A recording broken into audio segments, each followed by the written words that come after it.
Yeah, I'm alright. I needed some time off. I'm not in as much pain. I just had too much stress. So, I'm probably gonna keep it low-key for another couple days. There's nothing going on right now anyway. It's not popping right now. Just updates for stuff I'm already playing. Gotta get on Origin soon. Probably tomorrow.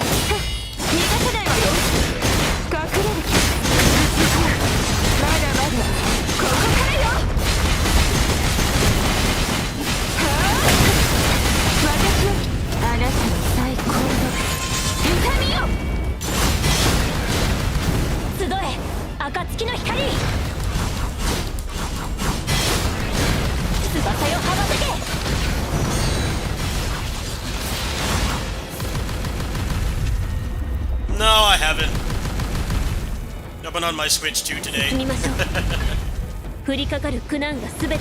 Steam Deck is kinda actively retired right now because of the R1 button being broken. Makes it hard to play games like that where you need to use that button constantly. Really limits what I can play on there. I mean, I can barely even play like PS2 games anymore. So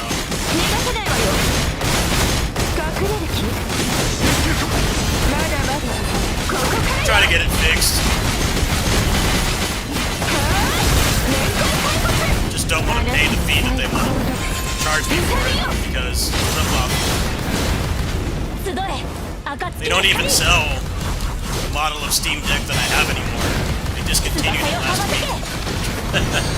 I don't really want to spend like $200 or whatever the crazy price is for them to fix it. No, they're not going to be nice enough to let me upgrade to an OLED. If that was what they allowed me to do, then I would be more inclined to do it, but, you know, they don't even make new LCD models anymore, so, I don't know. It just seems like a waste of money. It seems like, I wouldn't really call it frivolous spending, because I do use it, and I do get some, you know, earnings from it, but it's just way too expensive. The amount of money they wanted was crazy. I wasn't really open to paying it. I know that you guys would help me.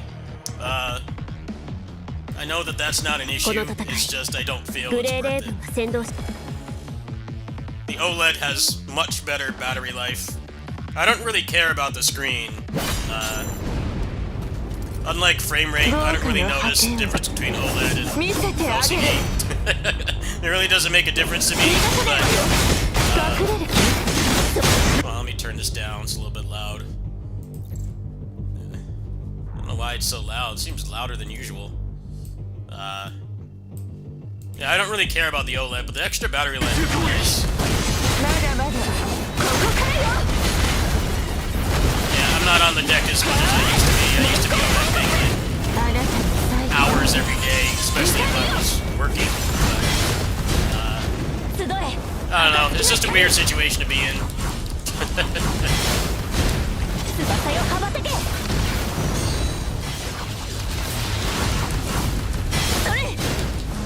Honestly, an exorbitant price to fix a button. It's their fault. It's like the Xbox Red Ring. Same bullshit. Like, you didn't design the button properly. Why do I have to pay? The thousands of dollars I spent on Steam, you shouldn't have to pay.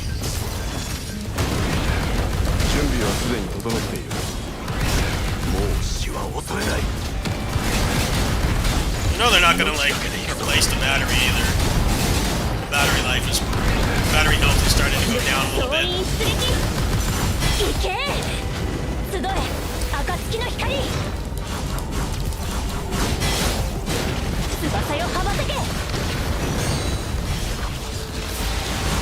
Hoping I can just find somebody in town that can fix it.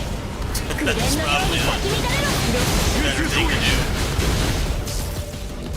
As much as people complain about Joy-Cons, as a Steam Deck owner, I actually really like that you can take the controllers off.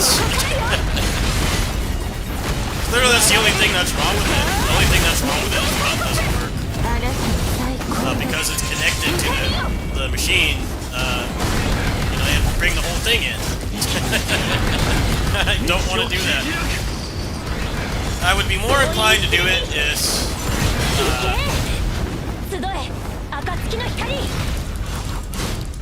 I'd be more inclined to do it if there wasn't a better model out already. But there isn't. Steam Deck 2 is like minimum a little over a year away. They said not until 2027, most likely, because they want it to be a big leap. They don't want it to be like 5% damage bonus kind of thing.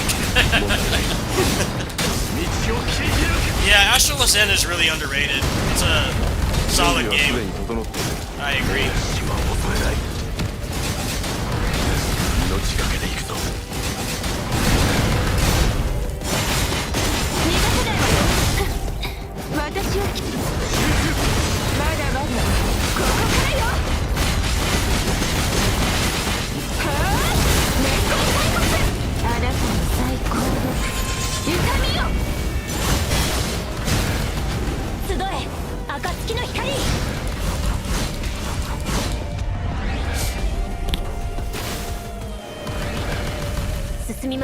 Yeah, it's just a waste of money. I would gladly just pay for another Joy-Con than have to send the whole thing in. Like, that is just ridiculous. And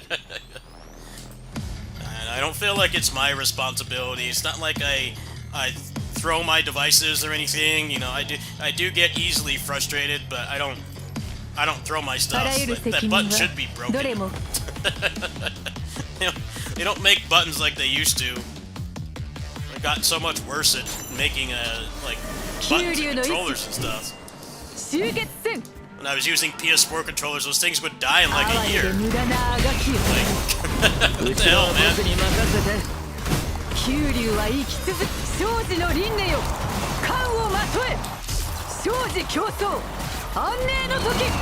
It's pixelated. It's fully pixelated. It's a good game.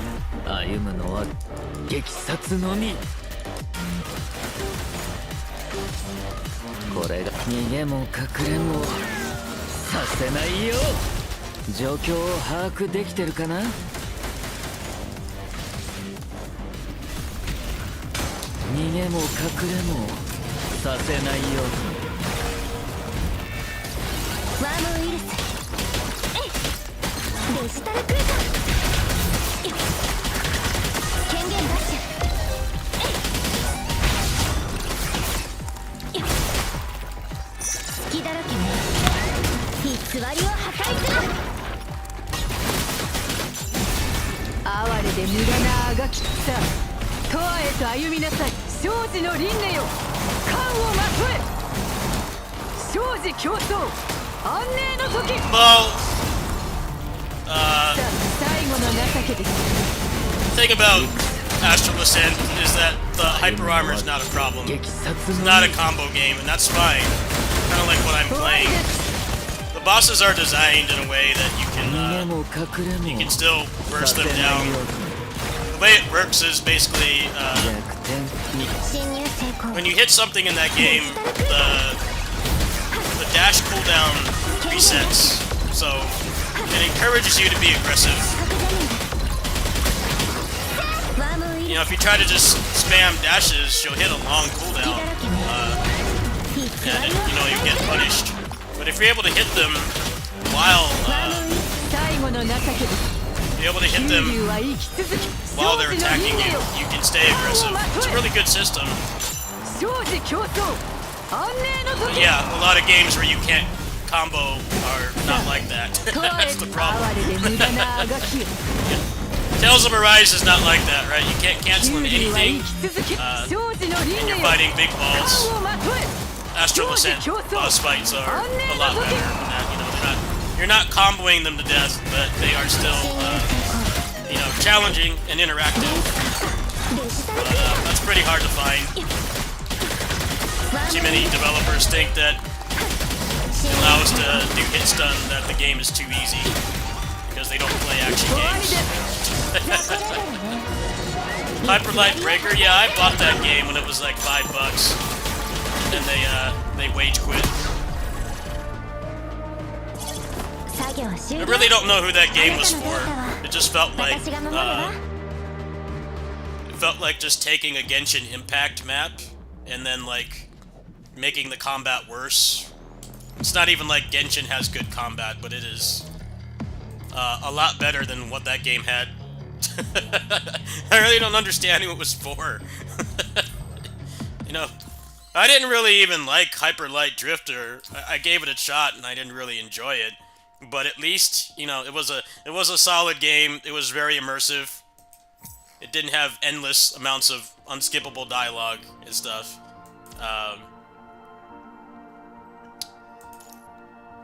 But I don't understand why they made it like that. So it's like, you want to play Genshin Impact, but worse? And now, I'm gonna play with... Genshin Impact got really buffed by Now the fun begins. COVID. That's basically what it is. Got buffed by COVID. Go back to hell. Finish.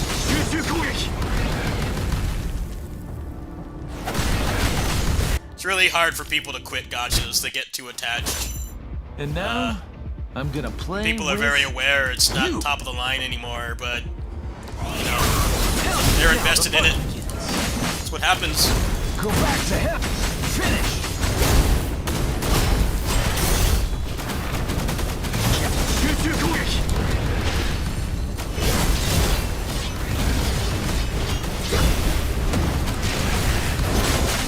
Now the fun begins.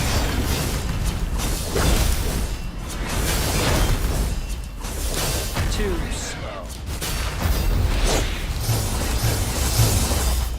You shall die.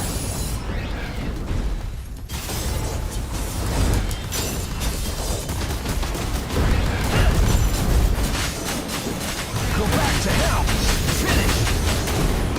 You're too quick.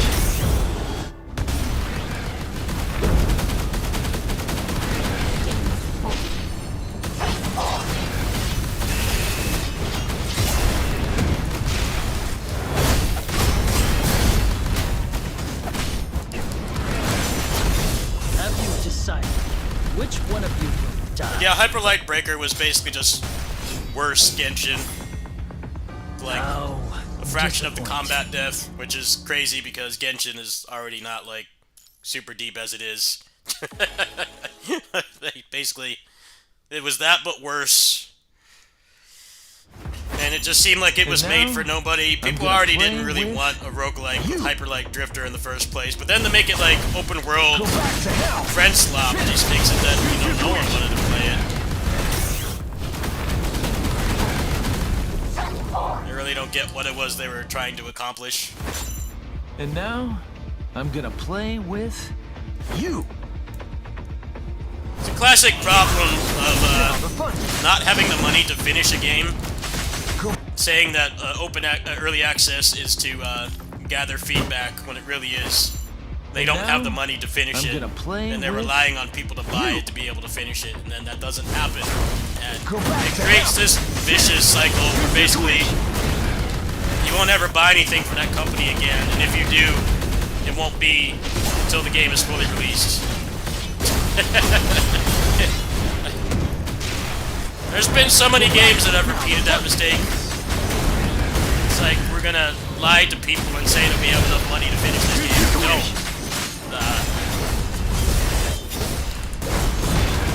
It's dishonest.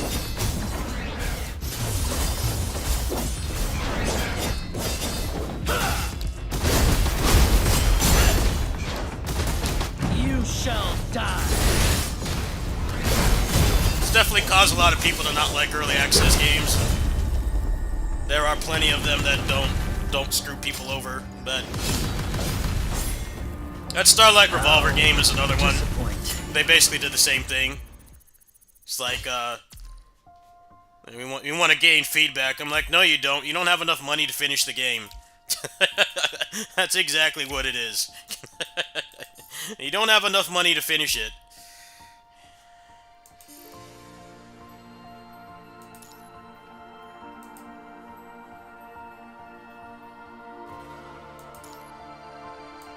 I'm fine with it costing money. What I'm not fine with is using it to fund the rest of the game, which is not easy.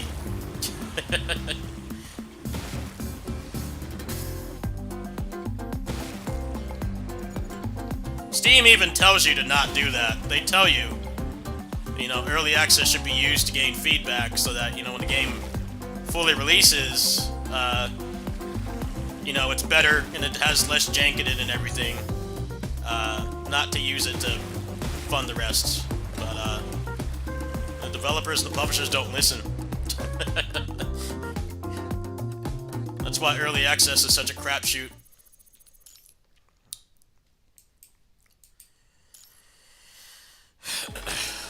I've had plenty of good experiences in early access, and I've also had ones where I've been completely robbed, and they don't finish the game. I'll take an early access game that actually finishes over, if it finishes and I don't like it anymore, that's fine. I don't mind that. That's my own personal preference. Then the ones that basically make it so, you don't want to buy early access anymore. I have a bunch of games I've covered on here that have pulled crap like that. They leave early access and they don't finish the game.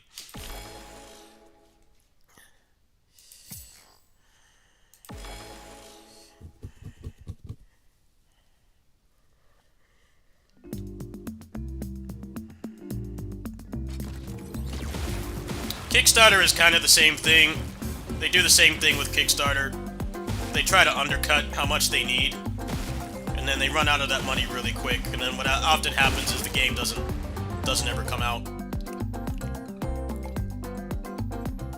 because undercutting is a way that they try to get people on board to give them money. But the problem is. The problem is, it's not what's actually needed to finish the game.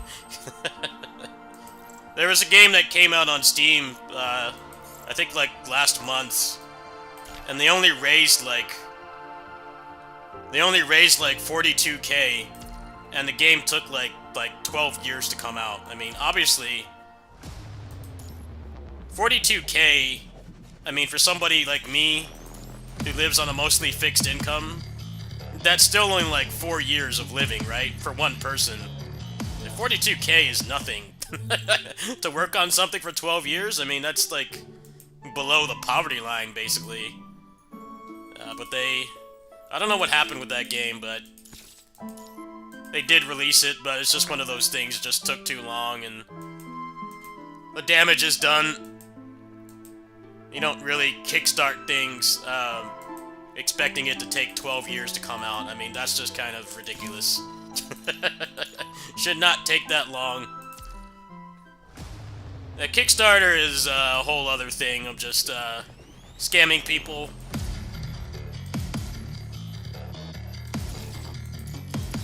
Kickstarter and Early Access have damaged a lot of legitimate developers who actually want to make a good game, and they aren't looking to swindle people, but it's just so much harder to get funded now because people have taken advantage too much. They want short-term profit. They don't think about how it's gonna get them laughed out of ever doing that again. Bushiden is like Vaporware. That game's taken forever to come out. I really don't see how why it's taking so long. I think making it a Metroidvania was a really big mistake. It should just be like Ninja Gaiden Ragebound, you know, just a quick couple-hour playthrough and then like some extra modes or something to keep you playing. It really didn't need to be open like that. And what I saw of the demo looked very disappointing. It really looked like standard stuff that happens where they're so worried about people saying the game is too short that they add a bunch of padding and fluff to make the game longer when there's not enough interesting in it to warrant it. Ninja Gaiden Ragebound didn't have that problem. Shinobi definitely did. Shinobi should have either been like a straight arcade game, or it should have been a roguelike. There just was not enough meat in that game to warrant those big empty levels. The moment-to-moment gameplay was fun, the backtracking wasn't. The unlockables were very weak as well, so it just wasn't worth investing a lot of time into. I mean, I actually got like almost all the secrets, but the reward was just trash. And that game totally feels like the same thing, where it didn't need to be a Metroidvania. Well, Shinobi isn't really a Metroidvania. It's more of like an open zone exploration game with good combat. The problem is, like, the combat system is mostly pointless, except on the bosses, because you kill them so quick. So most of the game is just walking sim, a decent platforming, and a lot of backtracking and stuff, and it's just not interesting enough. You know, if they had made it an arcade game like Ragebound, I think the combat in Shinobi is better than Ragebound. I didn't find the combat in Shinobi very good. I liked the movement better in Shinobi, but I would have preferred if Shinobi was just you know, arcade-length playthrough, and add, like, you know, modifiers or extra stuff to unlock to keep people playing. But you could tell they were terrified of, making it too short. You can't. It's so hard to sell a short game anymore. Everybody wants the games to be super long, and it's like, well, not everything is really cut out for that. You know. Some things really are better as a short replayable experience. I can understand, you know, if you bought like a Final Fantasy or a Persona or something and it was over in like, you know, 10 hours or something. I can understand that. But people have gotten way too obsessed with length, and it's really impacted stuff like Shinobi. It's not a bad game at all. It's not like it was unplayable.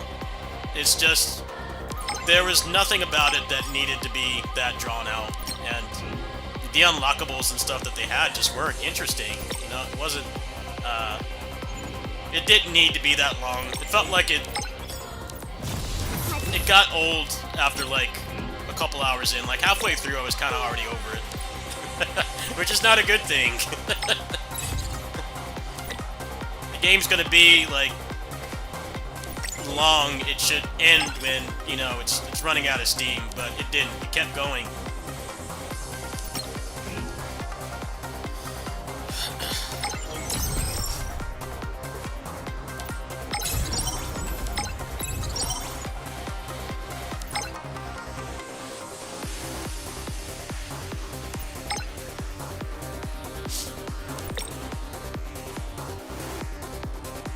Well, that's the thing. Bushiden was announced before, and it's still not out. And what's crazy is, like,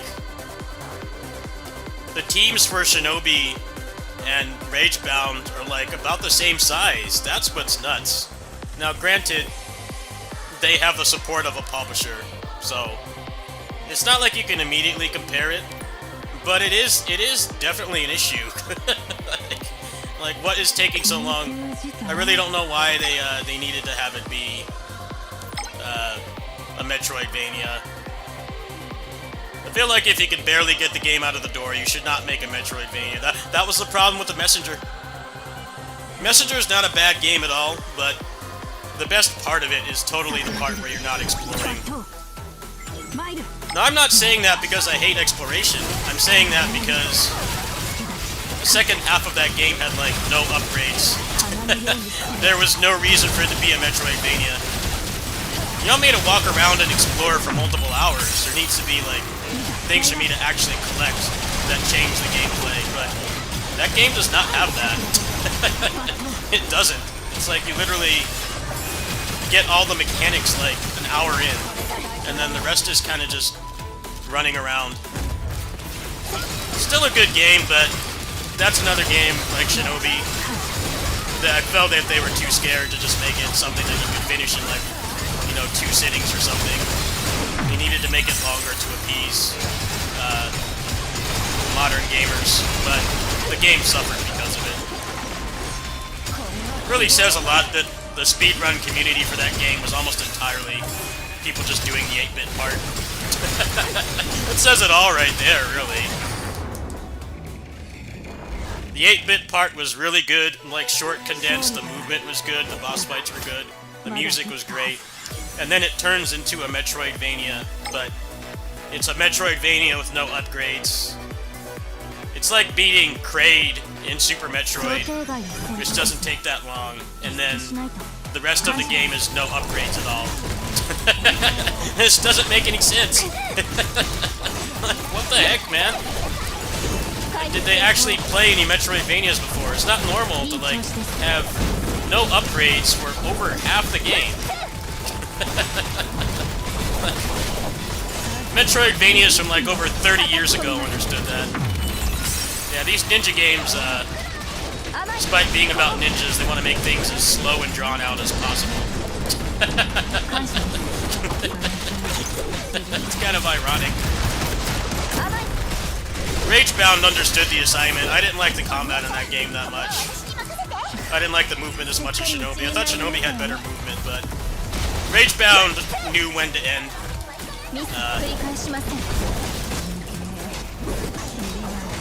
Ragebound knew when to end. It knew that it was, you know, starting to get repetitive and stale. You know, it ended, and I respect that, because it's very hard to sell an arcade-length experience these days.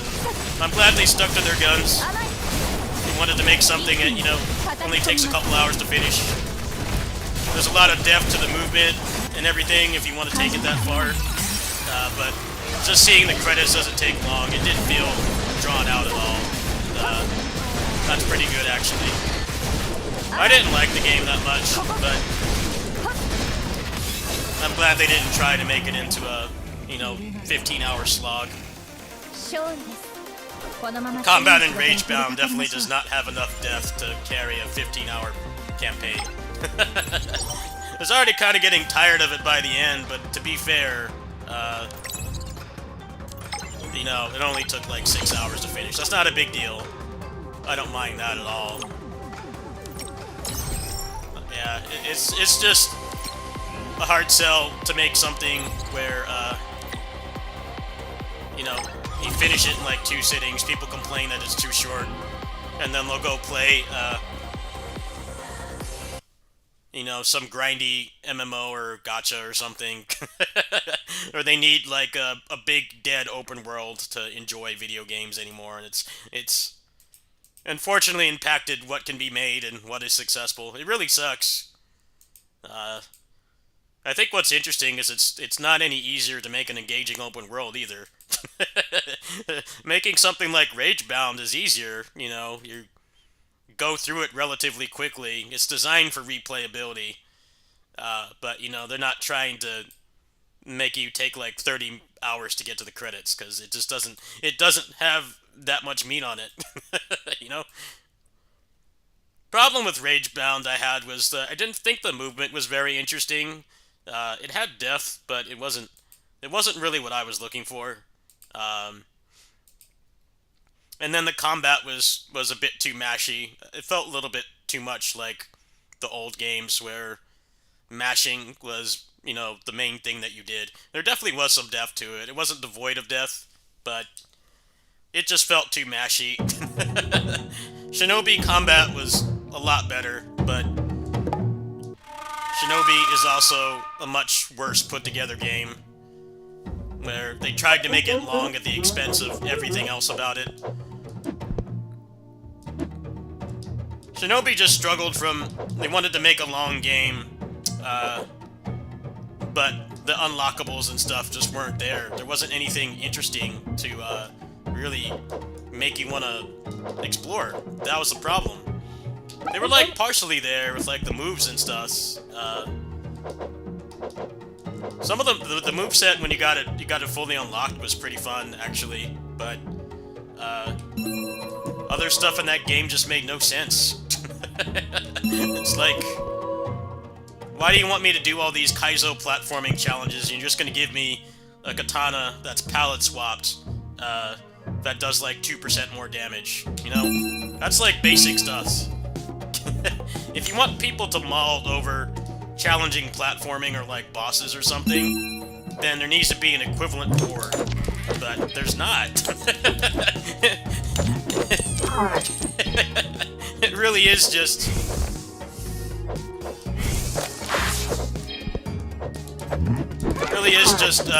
difficulty for the sake of difficulty. Yeah, I'm trying a new game right now. I'm not really liking this game that much. I'll probably play something else in a bit. I'm gonna give it a chance.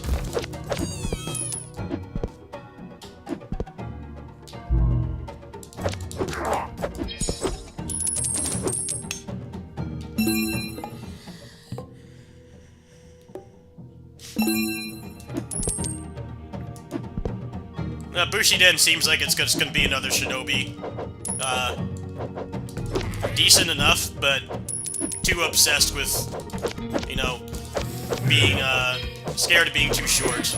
So, it's probably gonna be a lot of, padding.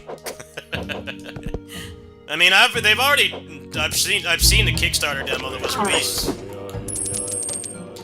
I've seen the Kickstarter demo that was released, and it was exactly that.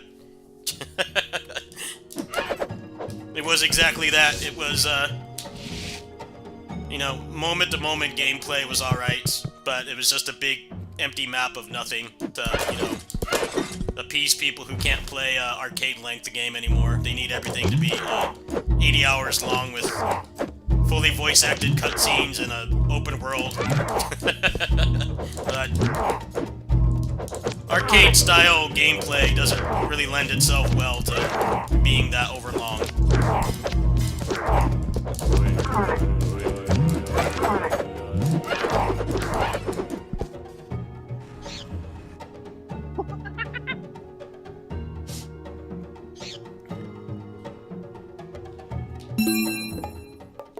I remember that one game I played, Tale of Imjin War, where the guy just disappeared.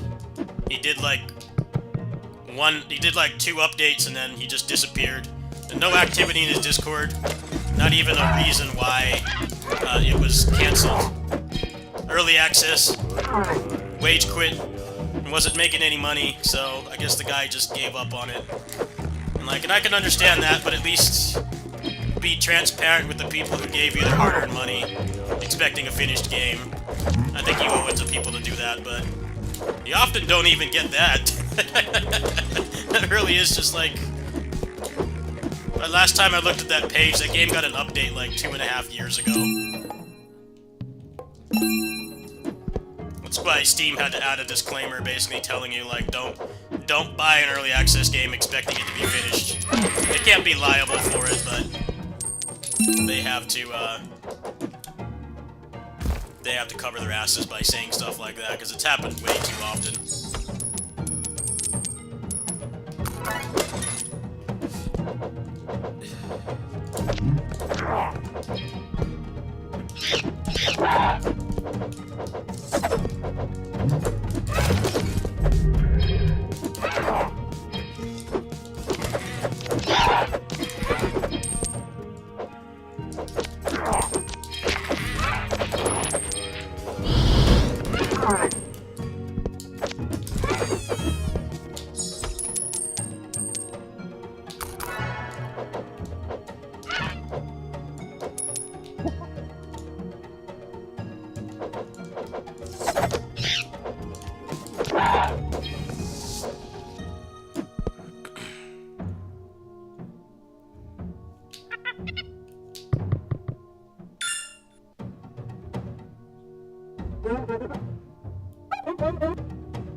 I'm going to stay with what I've got.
25% chance to break the item. Got the Korean MMO status right there. That's Korean MMOs in a nutshell. Good old Ragnarok Online introducing that crap. I'm glad games are moving away from that. A lot of the gachas that have been trying to do that fail.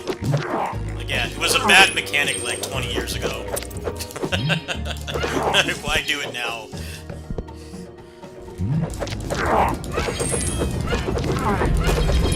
Spent many times upgrading my dagger in Ragnarok Online and having it break.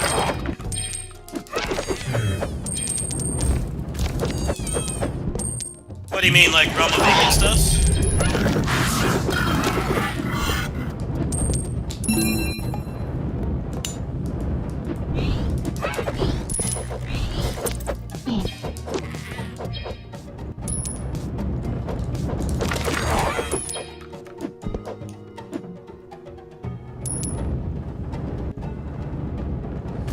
That game did get an update. I gotta go back to that. Maybe tonight, actually.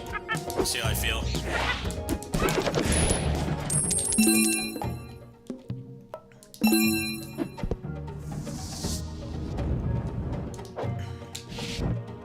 I would play that game if it was not open world. I would play that if it was not open world. I'm so sick of open world. I stopped playing Wuthering Waves because I like the combat. I hate running around and stuff. I get frustrated and overwhelmed. Yeah, I like Wuxia and stuff. I do like things like that, but not open world. Give me a roguelike or Souls-like like that, like you know, Kazan and stuff like that. I enjoyed. I don't know, the Chinese Souls-likes I haven't enjoyed so far. Wuchang combat looked really basic and it was Unreal Engine 5, so it barely worked. I wasn't interested in that game.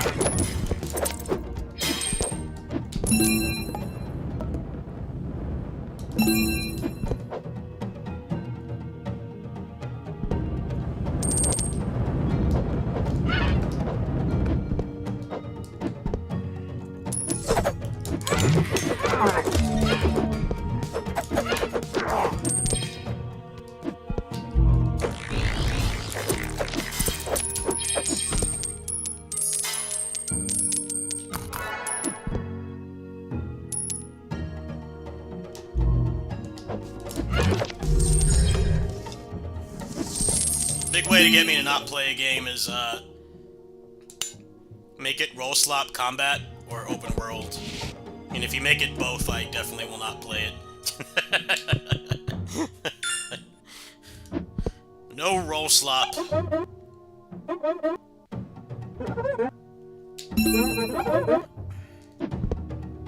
Open world is just so exhausting.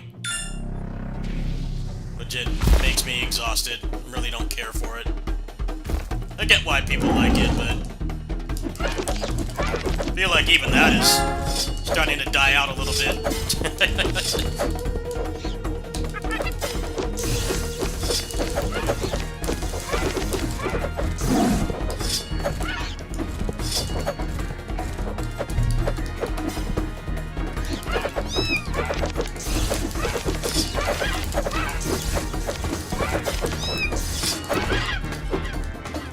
man. I got a good build there. Oh well. Pretty bad at this game. He's about to die too. Yeah, let's play something else. Oh well. I botched that one.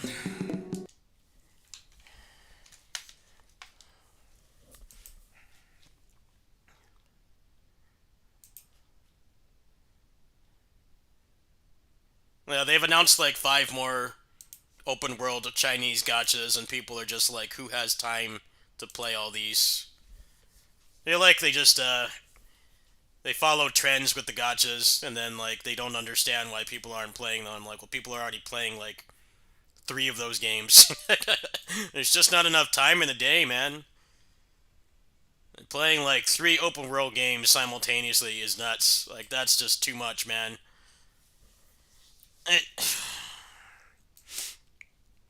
That's the new thing now, because Genshin and Wuthering are like the biggest action-based gachas right now. Now everybody wants to make that, but it's always the problem of, you know, not having as much content as them or being worse than them in every way. And then just the fatigue that sets in as well, you know. I could probably play like 5 gachas that were instanced if there were 5 I actually liked playing, but there aren't right now. I only play 3, and they're all instanced. I could definitely add 2 more and still have time to play single-player games, but I could not imagine playing like 5 open-world gachas. I mean, you would have no time for anything. Your whole life would be consumed by those games. I just don't like getting to that point because, you know, gacha stuff that I do, for the most part, does not perform very well. People are more interested in seeing single-player games, so I like to keep that addiction in check. Like, I'll play them, but I don't want to be on them, like, all day, every day. You know, there needs to be time to play, like, single-player games, because that's mostly what my channel is known for. Especially because I'm poor. I don't have the money to do those videos where people max out characters, you know. I don't have that kind of money. I'm on the poverty line, so I don't really want gachas to be the main thing that I play, because I can't even provide what people want to see. Those videos do very well, but they also cost like hundreds of dollars to make that I don't have. Gachas are single player, but they can be way more time consuming. I mean, basically because they never end. They have treadmill design. They're designed to be playing it forever. It's not like a game that you buy, you know, full price, where eventually it will end and you move on, or speedrun or do challenges or something. But yeah.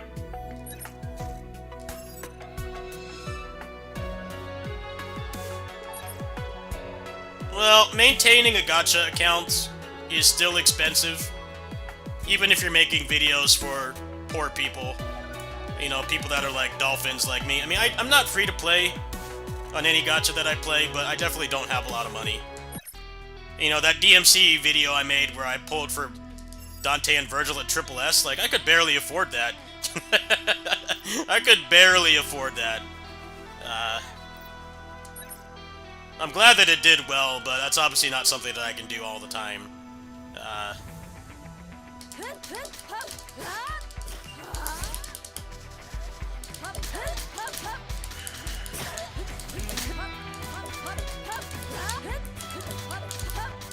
Well, with gachas going towards 50-50 pity instead of, you know, a flat pity, 100% pity, makes it really hard to maintain those games, because making guides for them is quite difficult.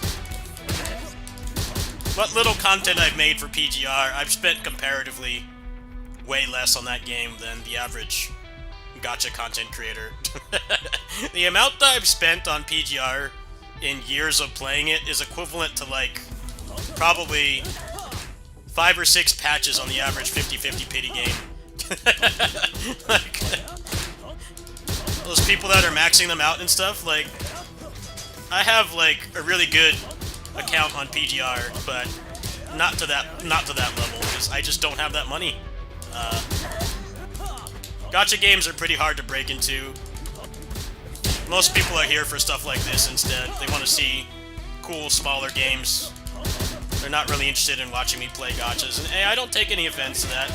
It's not like I'm bad at them, it's just I don't really have the resources to provide what's necessary to make people want to watch. And that's fine. I just stream it because I think it might be fun to watch sometimes. But I totally don't expect anybody to really be super excited to watch me play like PGR for the 800th time. I'm not that self-important. Well, card games have kind of been doing the same thing, right? Like, card games are also getting very greedy. Isn't Magic doing like a ton of collabs that no one wants right now? That's what I've heard. They've been doing like power creep with collabs, just like a gacha. Like, I think playing a physical, non-electronic game should be free of stuff like that, but apparently not. I've heard they've been spamming collabs and stuff like crazy, and it's breaking the immersion of the game and the balance as well. I would think playing something that's unplugged, meaning it doesn't require electricity to play, would not have stuff like that. But I guess even physical card games aren't safe. They're all doing the same thing. It's just a different method of it. I mean, that's literally what gachas are, though. That's literally what they are. If they're too generous, the game will fail because they're not making enough money. But if you're too greedy, people will call you out and stop playing the game. So it's a damned if you do, damned if you don't situation.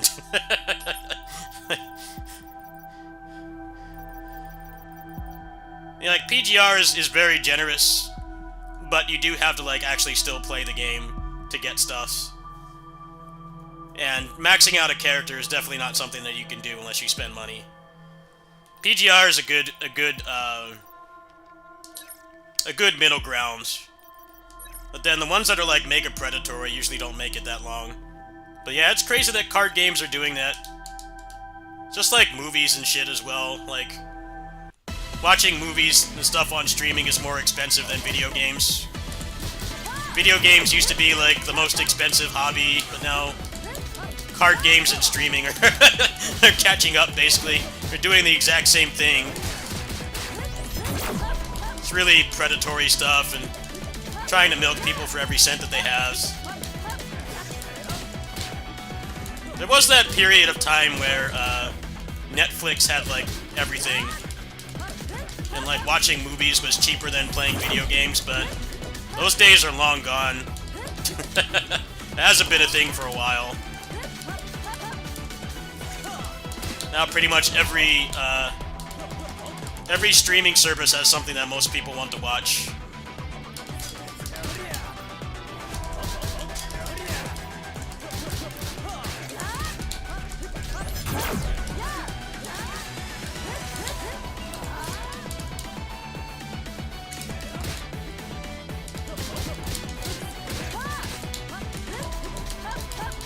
Now, from what I understand, Wizards of the Coast has been spamming collabs like crazy, which is, with, like, crazy power creep and stuff. That's what I've heard. I'm like, yeah, that's pretty much gacha games. Power creep and really strong-arming you to spend money, and if you don't spend money, the game is less fun to play.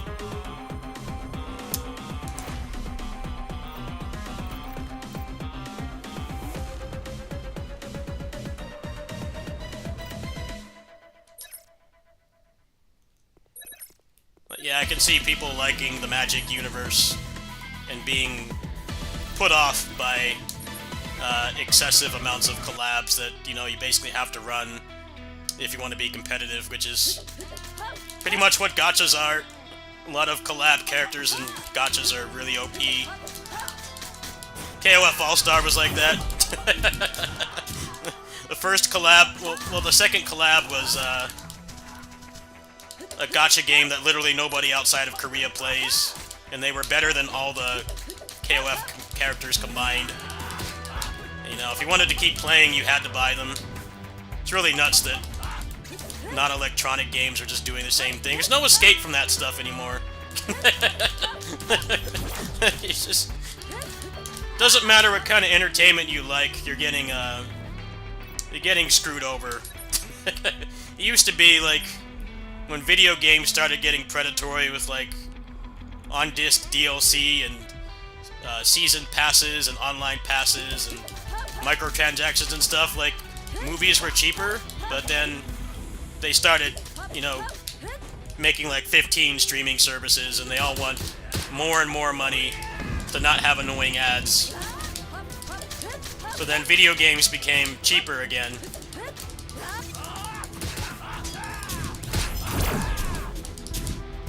But yeah, it's pretty sad to hear.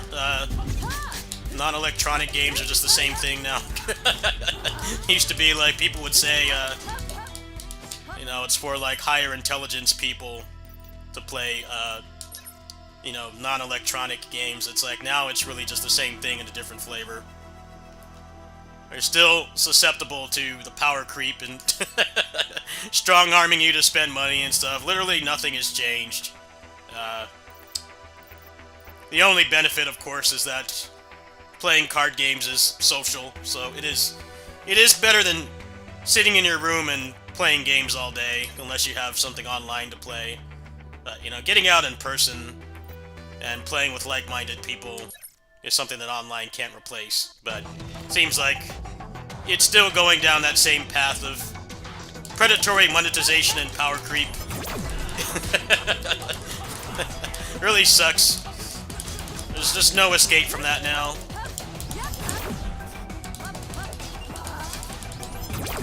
I don't think anybody can really say playing non-physical, or non-electronic games is better than video games now. The main thing that's better is actually getting out in person and seeing people instead of it all being online. Of course, not needing electricity is nice too, but everything else is the same. Just because you're playing with cards instead of game consoles and computers and phones. No, they're still finding a way to put all that predatory stuff in there. I never got into card games because I changed schools too much. But it seems like it would have just been the same thing. I'm getting milked for every cent I have, just in a different way. It's cards instead of video games. No different.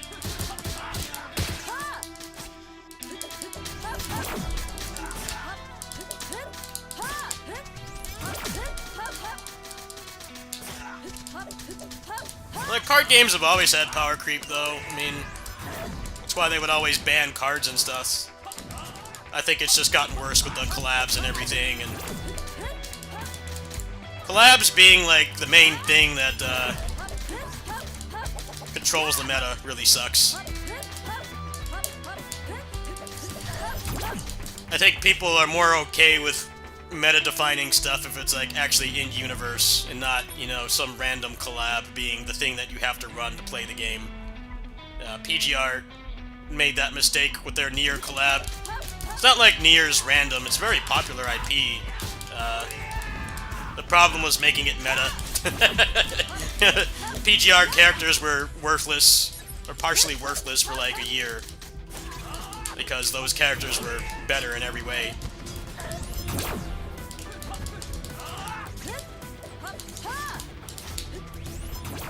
I think board games are relatively safe from it. Warhammer never has been. Warhammer's been as predatory as everything else, basically. Those models and stuff are not cheap. You want to keep playing with the new stuff, you gotta keep spending money. It really isn't any different than gachas.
No, I don't know if that's true. To run a gacha that gets a patch every month and a half is insanely expensive and takes teams on par with AAA teams.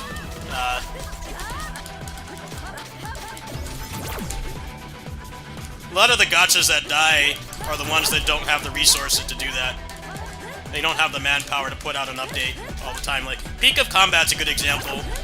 Peak of Combat goes a really long time without updates, which, despite what people say about the game, it is definitely one of the reasons why it's not very popular. Same thing with ARPGs as well. Last Epoch had, like, a really good, it had a really good start.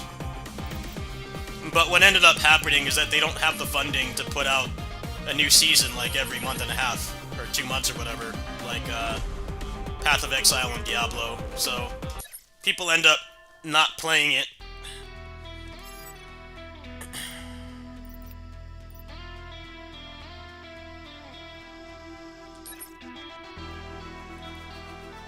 They charge entire game per character.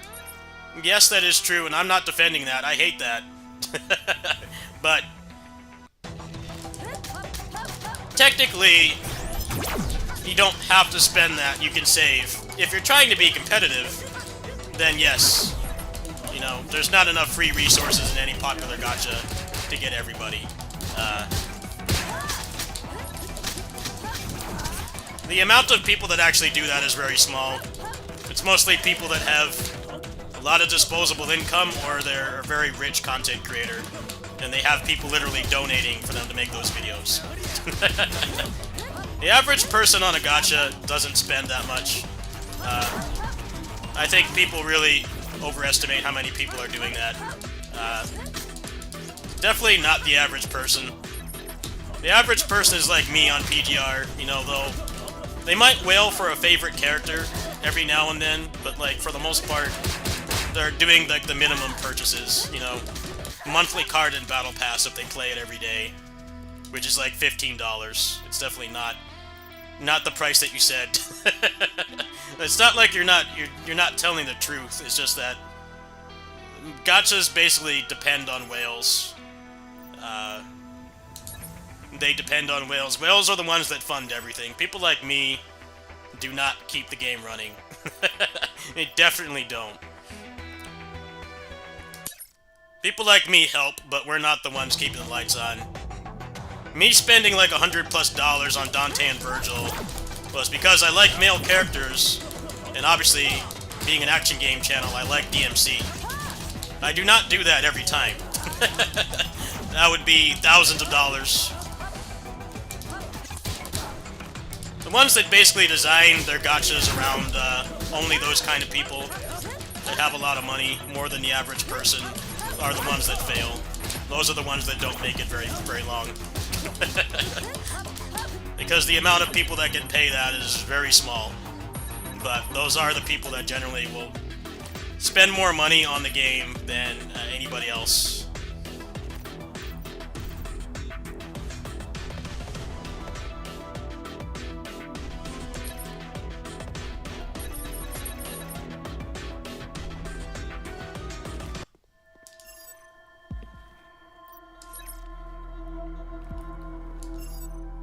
I think people really think that every person spends that much on those games. Very few people do. That's why it's not sustainable to only cater to those people. Those are the people that are hard to come by, and also the hardest to keep happy. And that's one of the problems that they struggle with, is keeping people like that happy, because they donate so much. They donate to the game so much. It's not easy to keep those people happy, and if you piss them off, you risk the whole game dying. Which is why a lot of the successful gachas will make it so you can still get most things if you buy, like, the cheapest microtransactions, you know, monthly pass and battle pass and monthly card. Most of them are designed in that way.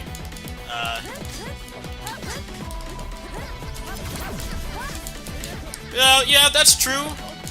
The issue is that gachas have, like, way more content. Look at Borderlands right now. Borderlands 4 is, like, they want, like, $80 for that game. And it's taken them, like, months. They haven't put out a single DLC. They want, like, $130 for the deluxe edition with all the stuffs. And none of it's out yet. You know, that's the problem with AAA games, is, they want gacha money, but they can't get stuff out that fast. And, that draws people to gachas. For everything that's wrong with gachas, them updating regularly is not one of them. I've played so many larger games that take forever to do, like, one DLC, and they have, like, multiple ones that they promise. You know, they see how successful the gachas are, but they can't compete. That's the problem. Yeah, they don't have microtransactions on that level, but they have less content, and less often. People are not liking that as much. Borderlands 4 has plenty of other problems, like the terrible optimization and everything, but yeah, that game just cannot compete with a gacha.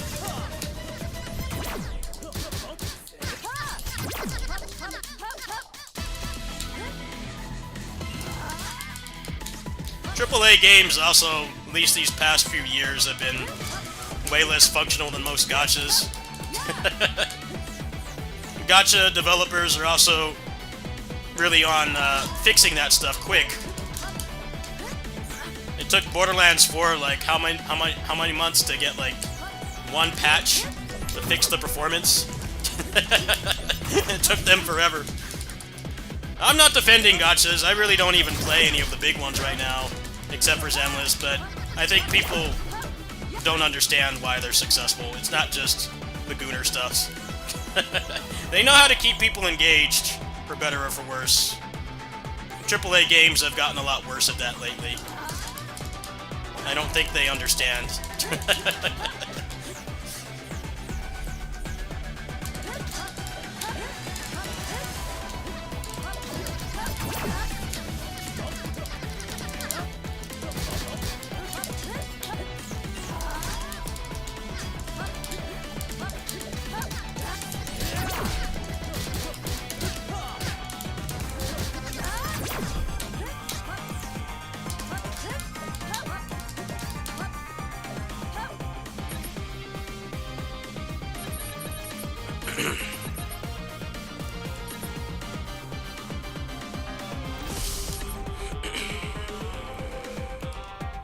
Yeah, the average person's not spending that much on characters.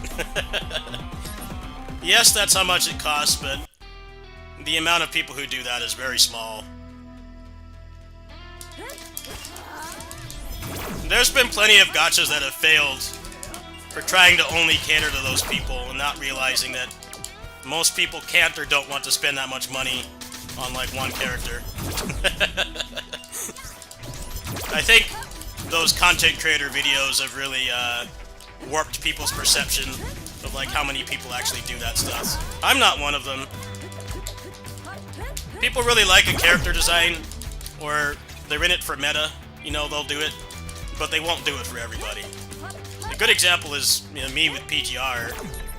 I only did it because it was Dante and Virgil. Those characters aren't even meta. They're like side meta. They're like a side grade. They didn't want to make them too overpowered, but, you know, I just like DMC. I like male characters as well. I was willing to drop the 100 for that, but I definitely don't do that every patch.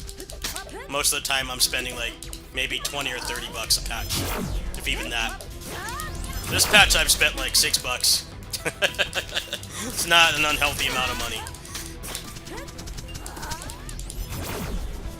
A lot of the ones that shut down this year were exactly what I'm saying. They were trying to get whales to play it, but, you know, if they did, they didn't stick around, and it just wasn't enough to keep it running.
Like, Wuthering Waves was a mess at launch, and they fixed it pretty quickly.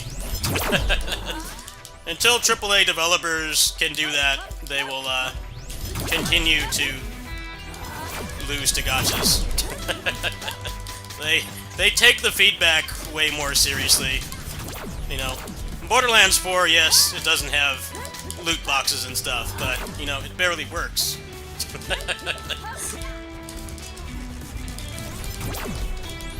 However, most of the popular gachas, like Wuthering Waves and stuff, the performance is actually not great, but it is still better than that game.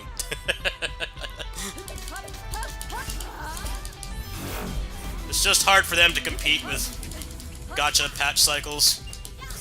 It really has changed standards for good, and there's good and bad things from it.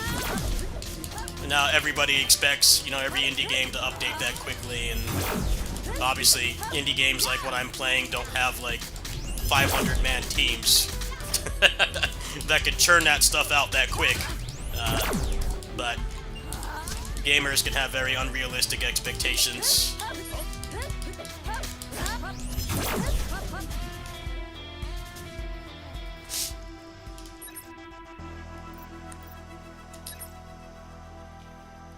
That's why Last Epoch, everybody was glazing that game so much, and it ended up not being a bad game, but, you know, they just couldn't keep the content coming, and that really hurt it over time, because people just didn't have a reason to keep playing.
GG's.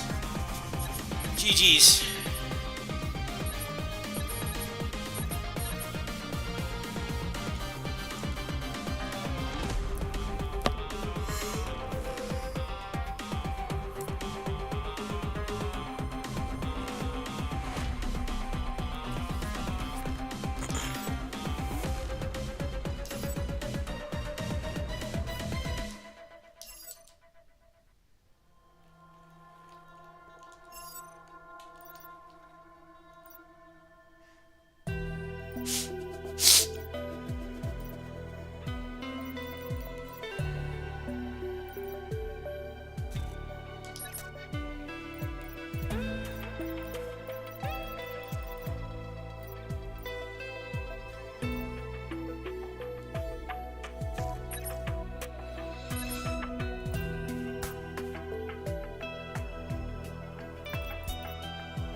Let's see, do I feel like doing anything else? What else do I even have right now? Here, I'll make a poll. I'll make a poll and you guys can decide.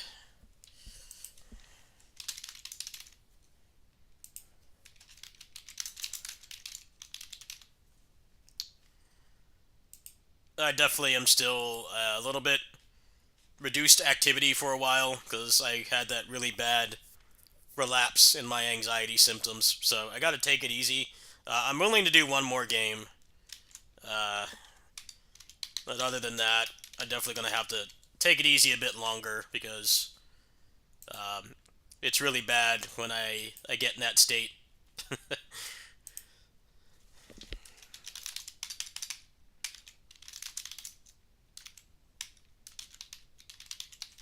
Alright, there you guys go. I'll give it a few minutes.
Somebody wants Rift runs, huh? I'll give it a couple minutes.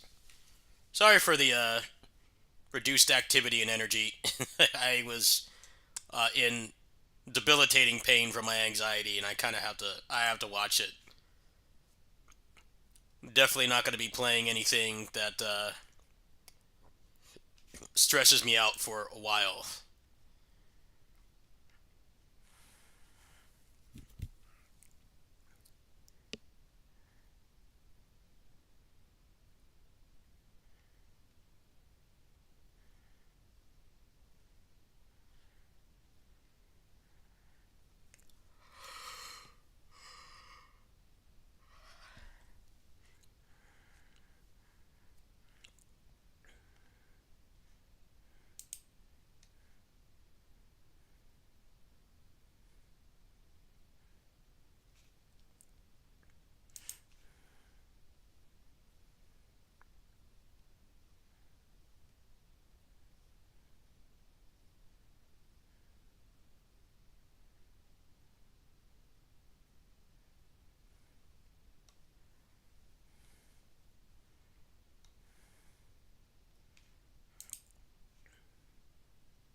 Oh, we got a 50-50, huh? Got a gotcha rate here.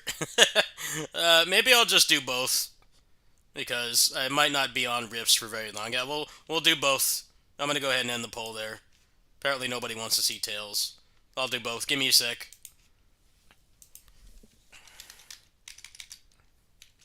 Dragon is Dead Rifts has a very high rage quit forecast, so I could do both. Give me a sec here.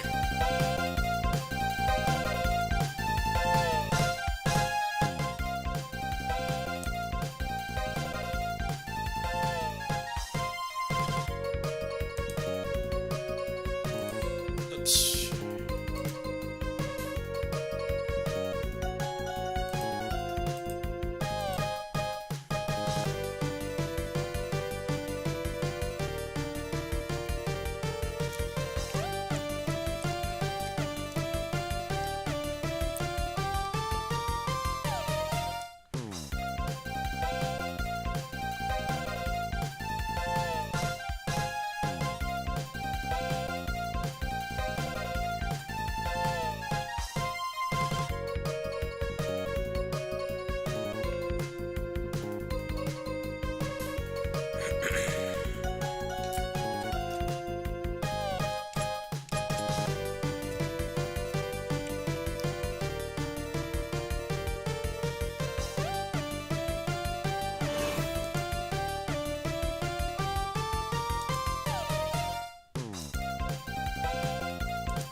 Sometimes this game can really screw you over, so I think doing both of the voting games is better so that nobody is disappointed.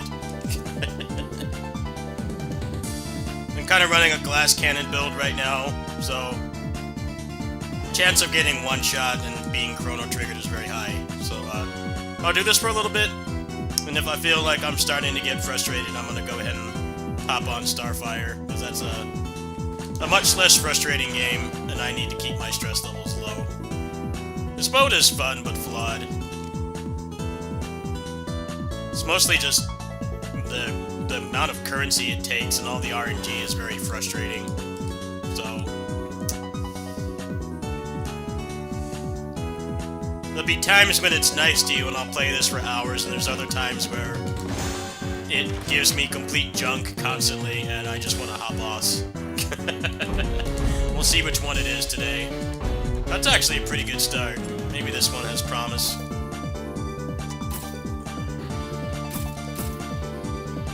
Ah, crap, I screwed up. Ah, man. I gotta reset now. That was a good start, too. I don't know how long I'll be playing this. That was my fault, though.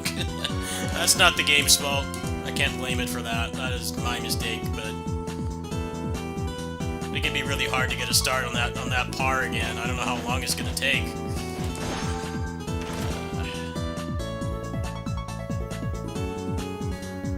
Yeah, this is a shit start. That other start was good, but I bought the wrong thing. It actually does matter quite a bit. They give us another couple resets. Might just do like 2 Starfire runs instead.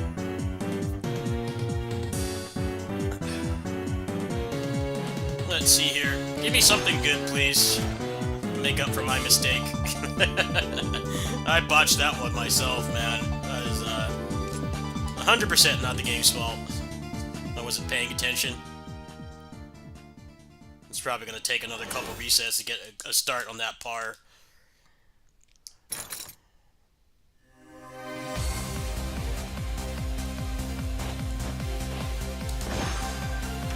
What do we got here? Anything good at all, or complete shit? Yeah. Getting a bunch of 4-star gotcha characters and off-rate 5 stars. Not getting any limited 5 stars right now. The shit drops. The crafting materials. No limited 5-star characters at all. Getting the free-to-play drops, not the CEO drops. Alright, I'm gonna give this another couple tries. It's kind of pointless to go without a good start, because it definitely does make a difference.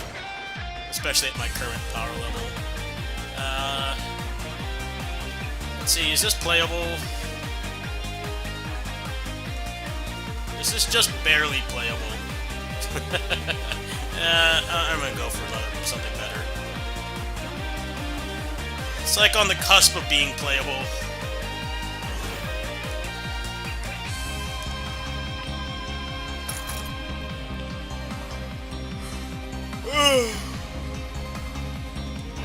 What you guys get from the Steam sale?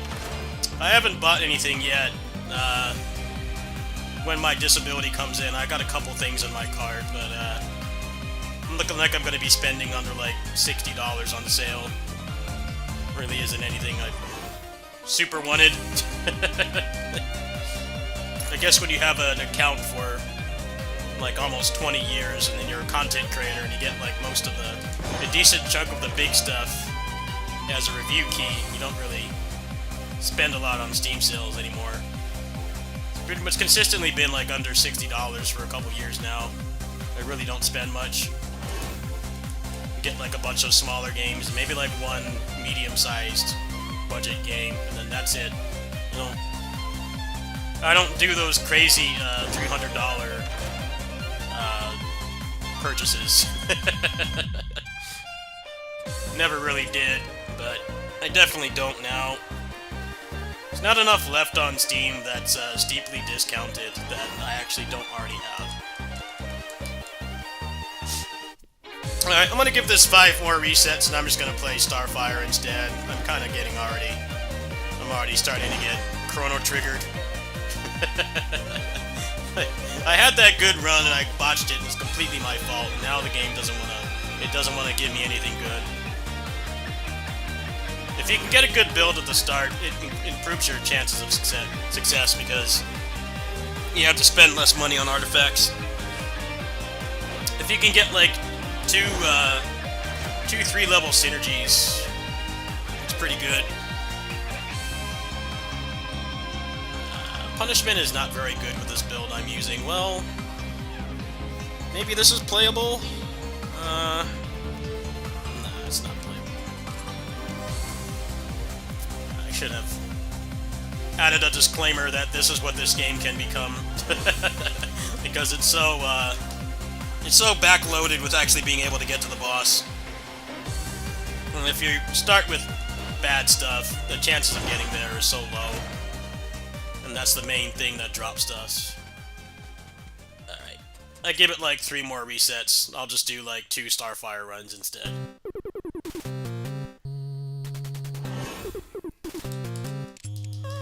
Alright, 2 more after this.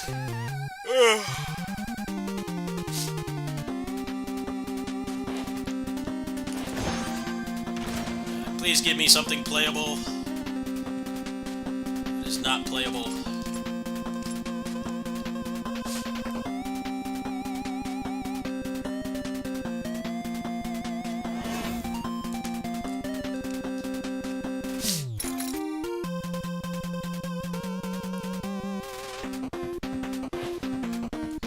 One more after this one, and I'm just gonna switch gears here. That's complete shit.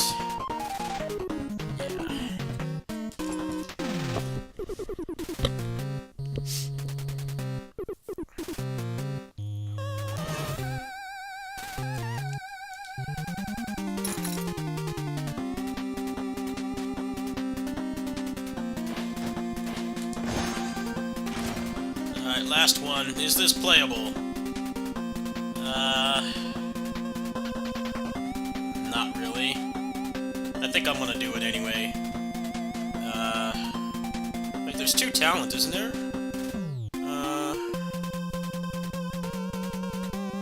Alright, no, this is not playable.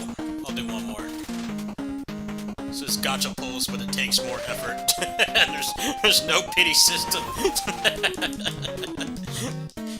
Even if you beat the boss, the drop rate is so low, and the chance of it being something that actually helps you is minimal. Good track right here.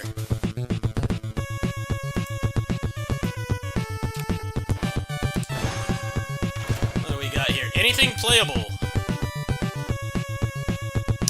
You know, this is pretty good. I think this actually is playable. Just barely. Yeah, this isn't too bad. We'll run this. Just barely playable. I need to not screw up this time, though, and make a stupid mistake. There we go. Alright, we'll run this one. Whether I keep going depends on how nice it is to me. It's gonna deep troll, I'm gonna hot boss. I'm not really wanting to be stressed playing games today. I need to not be stressed in general, given how my body was reacting earlier in the week.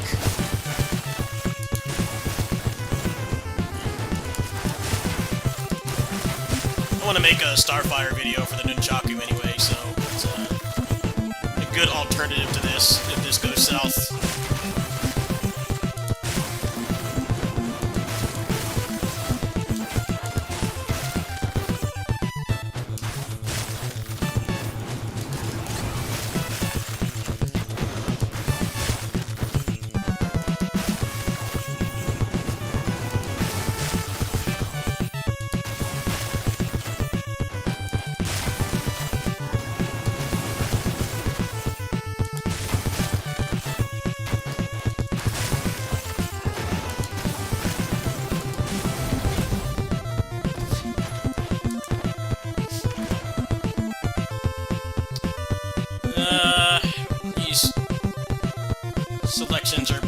garbage.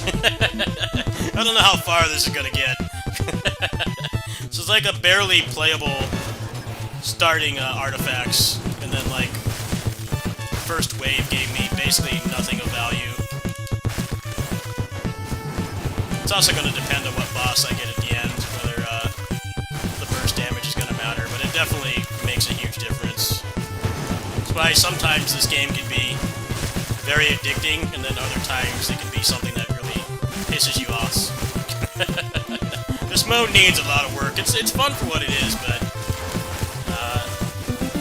definitely not the best endgame grind mode I've ever played. Not even close. This is supposed to be pre-season. It's just like nobody plays this game, so I don't know exactly what they mean by pre-season. This doesn't exactly get Path of Exile numbers. How much can he really change if no one's giving feedback?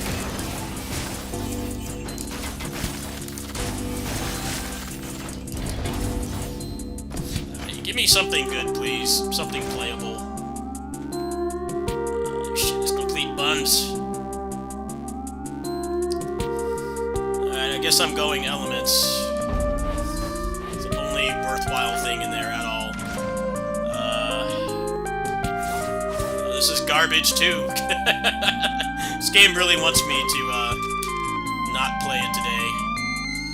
Just trying its best. No, I know how this works.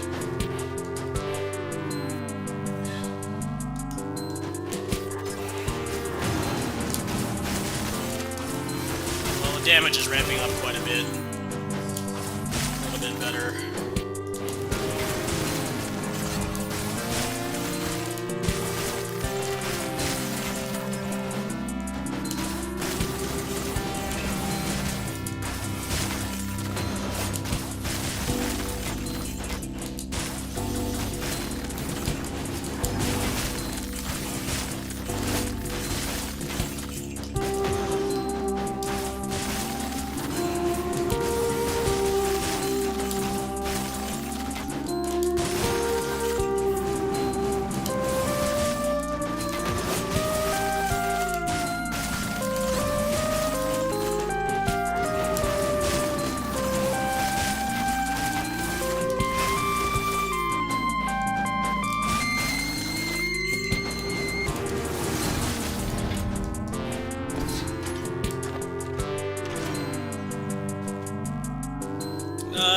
Vulnerable?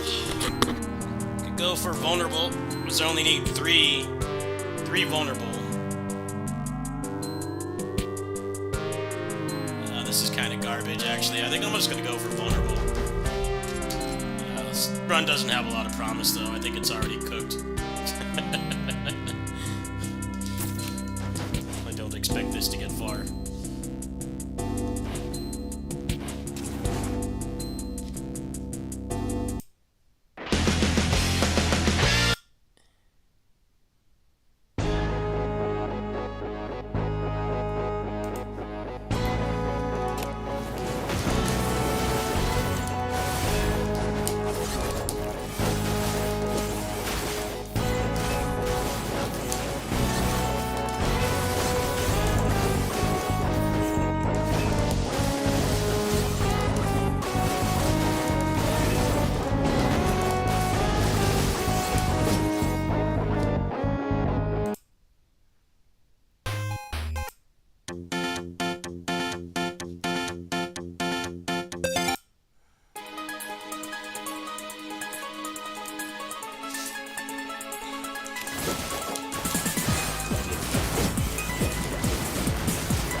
Big money. Give me something good, please. Crit damage on debuffs is alright, I guess. Better than nothing. Still not what I want.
Yeah, this one's pretty good. Something decent, finally.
Give me something good, please. These drops are horrible. That's so much trash, man. Alright, well that's like 40% more crit. It's like decent, I guess, but I was really hoping for a vulnerable. Still get 4 vulnerable, maybe. If it decides to be nice, but so far it's not being very welcoming. This is trash, non-stop.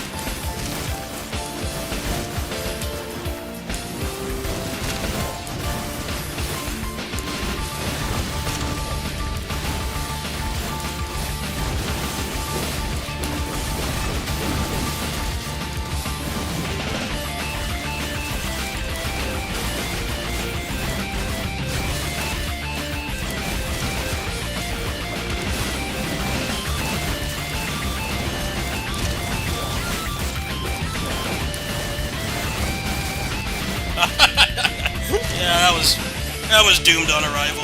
Let's go ahead and play Starfire. I'm not wanting to be Chrono Trigger tonight. Let's keep it nice and chill. I could do a reroll though. Let's try that really quick. No, actually, no, I can't leave it in clear. What am I thinking? Yeah, I'm gonna go ahead and pop off this tonight. It took too long to get started, and I started playing bad and getting shit items. I don't want to deal with that tonight. We'll do Starfire for a bit. It's not worth the stress, like, at all. They definitely need to make it so they don't do so much damage, and the price to reroll stuff is lower, because it just gets really soul-crushing to play, like, hours and hours, and get, like, no upgrade. It doesn't make sense that the drop rate for the gems and stuff caps, like, a couple hours into doing that mode. Like, it should go higher. Like, they get so much stronger, but your drop rate doesn't go up. It's all out of whack. That's why playing that can be incredibly frustrating sometimes. It can be so frustrating. Just, like, keep playing and getting, like, no upgrades whatsoever. It's definitely not something you can sit there and play forever like Diablo. It's actually, like, legit difficult. It's not an easy game at all, but, like, the RNG system is all out of whack.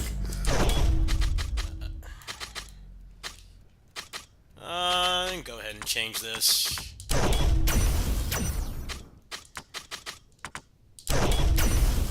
Ah, perfect.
See, this is how Dragon is Dead should be. That's how it can be sometimes. Sometimes you get screwed over. I'm like, I just saw that was going nowhere fast.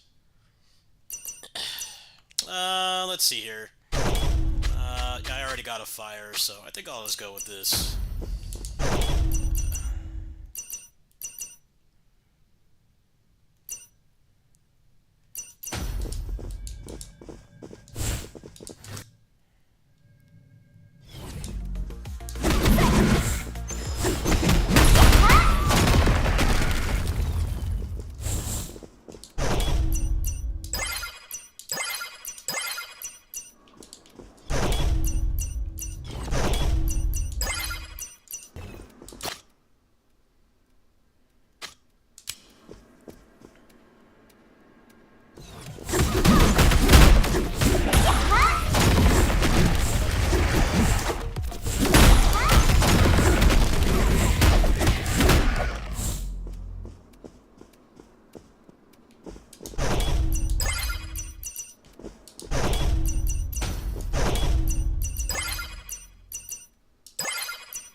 me 100 crit rate. Where are we at now? 73? 73 is pretty good. Alright, should be able to get some fat upgrades here. Maybe get that last craftable. No, it's not wanting to show up. Alright, should have some level 3s here. Let's see how many. Yeah, I still need 2 more level 4s. Put that on. And re-roll this. What does this have on it? Oh, it's got complete shit on it. Let's reforge it. Yeah, we'll take that. Oops. Stupid ass mistakes again. There we go. Alright, go ahead and upgrade these a bit. Build's pretty much online now. Only need 2 more. Actually, only need 1 more level 3, so there's definitely money to resources to re-roll these a bit. Upgrade this.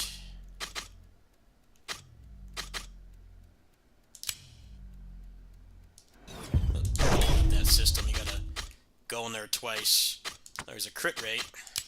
There we go. That's like 100 crit rate already. That's pretty good. And upgrade, let's see here. There, that's... What am I at now? 94. Alright, good.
I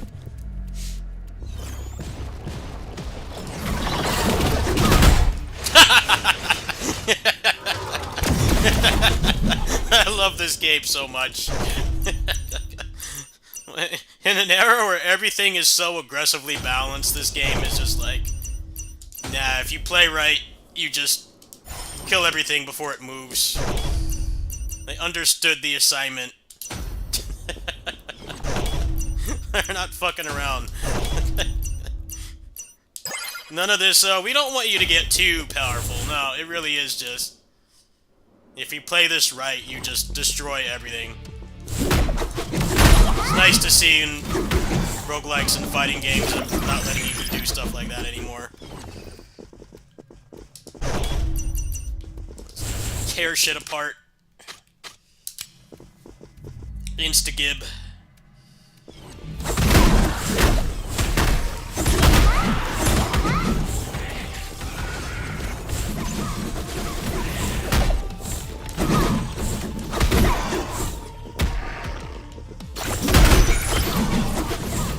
Man, that room was terrible.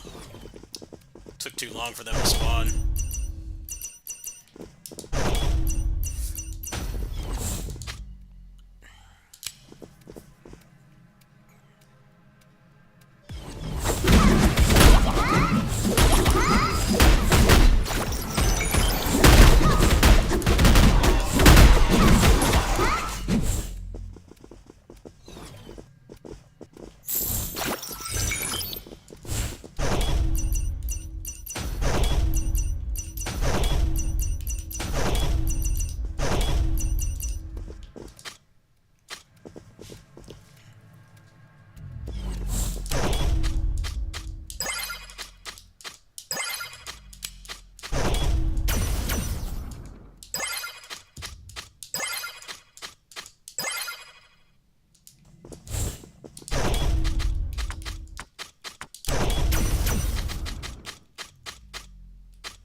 This game is incredible. Nope, you're not safe.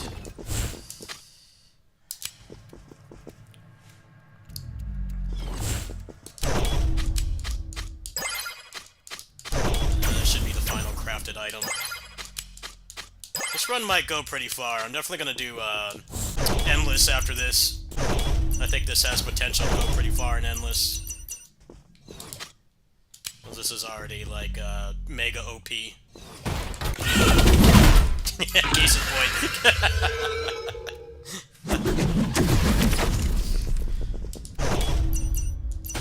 So many buffs stacking to crazy levels. You don't really need these anymore. You can buy an upgrade. Just max everything out. Alright. What do I got here that's not upgraded? There.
Alright, we're gonna do an endless run.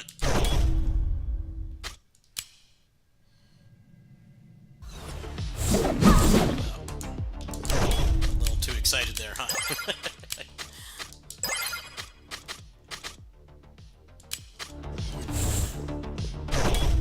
Oh, I got 2 more slots.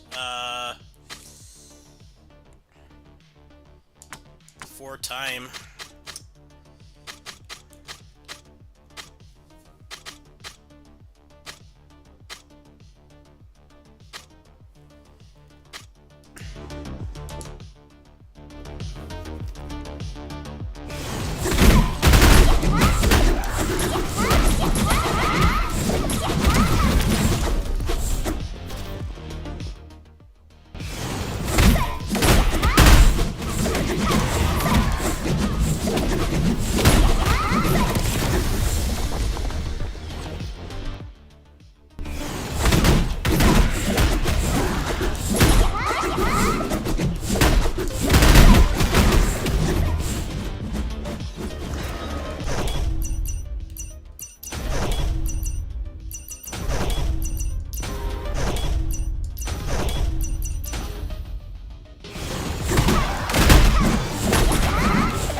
Shop has nothing left to buy. Completely cleaned out. Gotta love it.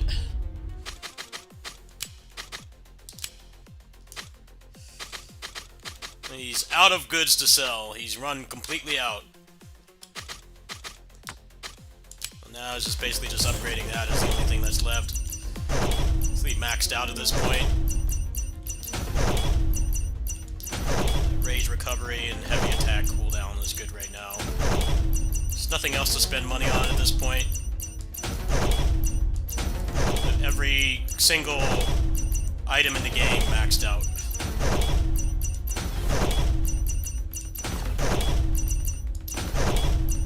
Probably should be re-rolling these, but I don't know how much it matters. I don't know how much they're going to scale, but considering I already have everything, yeah, I'm at 140% crit rate, and I'm doing 1500% crit damage. Weapon damage is like 12k. Like she is buff right now. Sumi's gameplay fully online.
Big anime power-up. Insta-dead. Mega Man X status right there. You kill them so quick, and then it takes them like 20 seconds to explode. They spend more time exploding than being alive. That's when you know you hit the big leagues. I love this game so much. Underrated. Let's see here. Let's upgrade everything.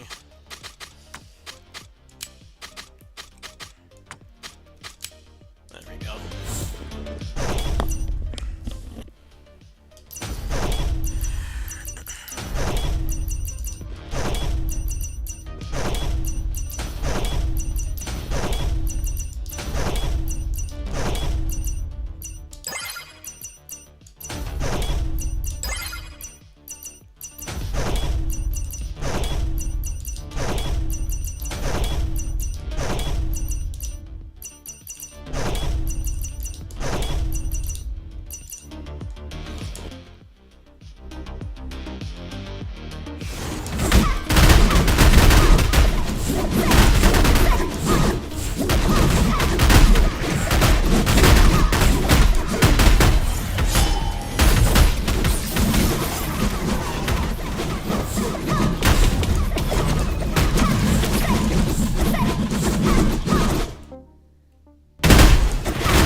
I, like, come back or what?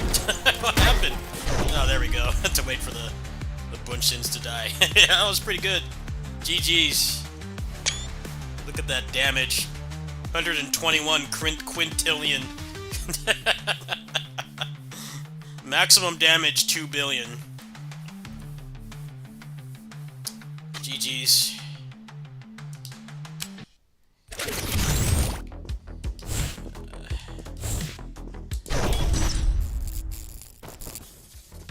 Alright, well, I'm gonna go ahead and go to bed, folks.